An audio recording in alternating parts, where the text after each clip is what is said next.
Leila Khaled est une jeune enseignante de 23 ans. C'est une révoltée, grande admiratrice de Che Guevara. Dans son journal, elle écrit: Les sionistes nous ont chassés de notre patrie. Ils vivent dans ma ville parce qu'ils sont juifs et qu'ils possèdent la force. Mais un jour, nous, les rescapés du désert, nous aurons cette puissance et nous reprendrons la Palestine. Leila Khaled habitait sur la côte méditerranéenne, à Haïfa, dans les beaux quartiers de la ville. À la création d'Israël, sa famille a fui les combats et s'est réfugiée au Liban.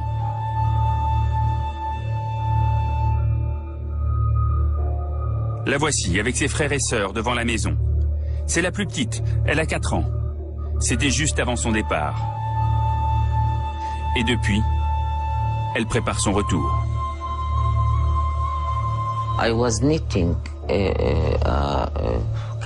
Je faisais de la broderie sur un canevas.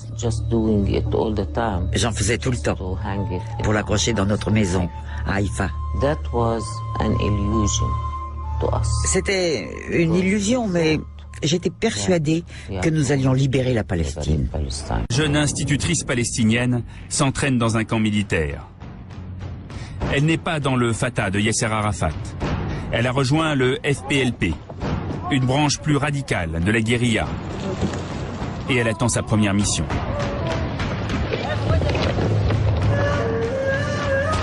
En 69, elle est enfin convoquée. Et ce qu'on lui demande alors est tout à fait extraordinaire.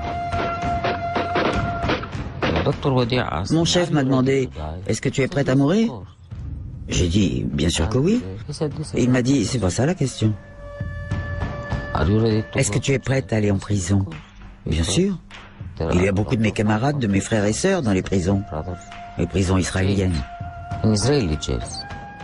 Il m'a dit « C'est pas non plus la question. Es-tu prête à détourner un avion ?» J'ai rigolé. C'était tout nouveau pour moi, toute cette terminologie. Je rigolais et il m'a demandé « Pourquoi tu ris ?» Je lui ai expliqué que je m'imaginais en train de courir avec un avion sur le dos et que tout le monde me courait après. Je ne savais pas ce que ça voulait dire. Il m'a dit « Tu es prête ?» Je lui ai répondu que j'étais prête pour tout. Mais je lui ai demandé « Est-ce que je vais aller en Palestine ?» Il a répondu « On verra. » 29 août 1969. Un vol TWA, Los Angeles-Tel Aviv, fait une escale à Rome.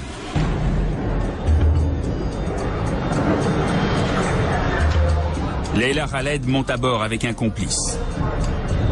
Parmi les passagers, il devrait y avoir Yitzhak Rabin, le général victorieux de la guerre des 6 jours.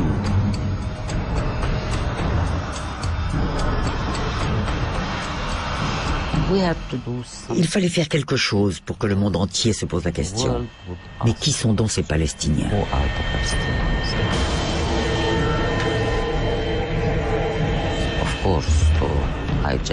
Il était clair que si nous détournions un avion avec une personnalité comme Rabin à bord, Israël ne pourrait pas l'ignorer et serait obligé de l'échanger contre des prisonniers.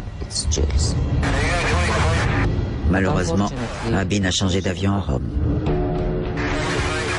Après le décollage, les 2 pirates font irruption dans le cockpit. Le vol qui devait atterrir à Tel Aviv est détourné vers la Syrie. Il survole Israël. Pour la première fois, Leila Khaled revoit Haïfa, la ville de son enfance. J'ai demandé au pilote de descendre. Il est descendu. Des avions militaires israéliens nous ont encerclés. Alors j'ai dit à la radio, « Nous sommes le Front populaire de la Palestine libre. Répétez. » Le type de la tour de contrôle a dit « Front populaire Palestine ». J'ai dit « Je ne vous comprends pas. Dites-le clairement. » Et il l'a répété clairement 3 fois. Pour moi, c'était une victoire. C'était la première fois de notre vie qu'on entendait dans une autre langue quelqu'un dire la Palestine libre et arabe. Quelques minutes plus tard, l'avion se pose en Syrie. Les passagers sont évacués. Les pirates de l'air font exploser l'appareil. Un geste spectaculaire pour interpeller l'opinion publique. Leila Khaled fait la une des journaux. Mais elle ne va pas s'arrêter là. By hijacking that plane, we can tell those people that there's a war, there's a cause here in the Middle East. So just not come here. Now you are continuing to fight for that cause and fight in that war. Yes.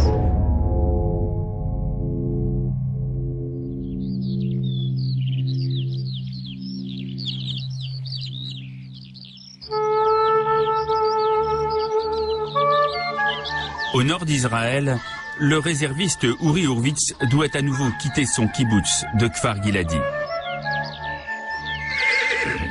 Mais cette fois, ce n'est pas pour rejoindre son tank.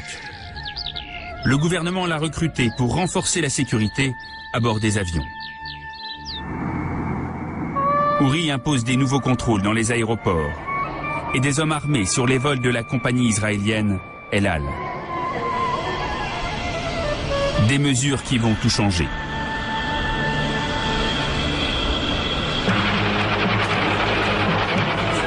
« 6 septembre 70, aéroport d'Amsterdam. Le vol El Al en direction de New York va décoller. Parmi les passagers, personne n'a remarqué Leila Khaled et son complice, Patrick Arguello, un militant sud-américain. Malgré les mesures de sécurité, ils sont montés à bord, armés de pistolets et de grenades. Leila est passée inaperçue. Elle a fait 3 opérations de chirurgie esthétique pour ne pas être reconnue.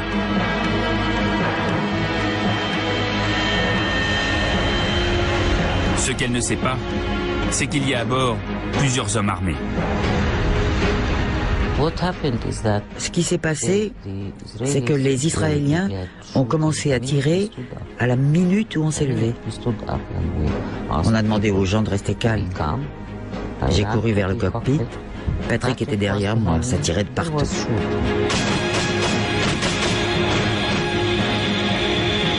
Quand l'avion se pose à Londres, Patrick Arguello est mort. Leila Khaled est aussitôt emprisonnée.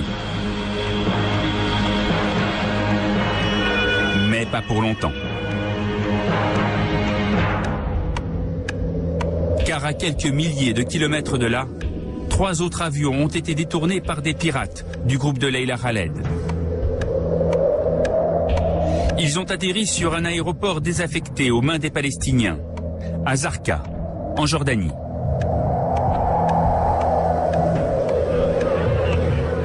C'est une opération sans précédent. 400 passagers américains, anglais et suisses sont retenus en otage. Les Fedayines veulent les échanger contre des prisonniers. Et Leila Khaled fait partie des conditions. Our demands and conditions are very clear, and we will not go back on them no matter what happens. These conditions are the release of Comrade Leila Khaled and the martyr's body, and their arrival to a safe place in exchange for the British hostages. En Israël, le Premier ministre Golda Meir demande la plus grande fermeté. Elle ne veut pas que les Anglais libèrent Leila Khaled. What are they going to do when they'll be free? This young lady will go to a convent. She will get married and raise children. She will go back to her teaching position. She announces. She will do it again. She will try to do it again. I don't know on which plane after this. Après 6 jours de tractation, les otages sont relâchés. Ils sont encore tous surpris de leur aventure. La plupart n'avaient jamais entendu parler de la Palestine. En échange, les pirates de l'air obtiennent la libération de prisonniers. Et une fois encore, devant les caméras du monde entier, font exploser les avions.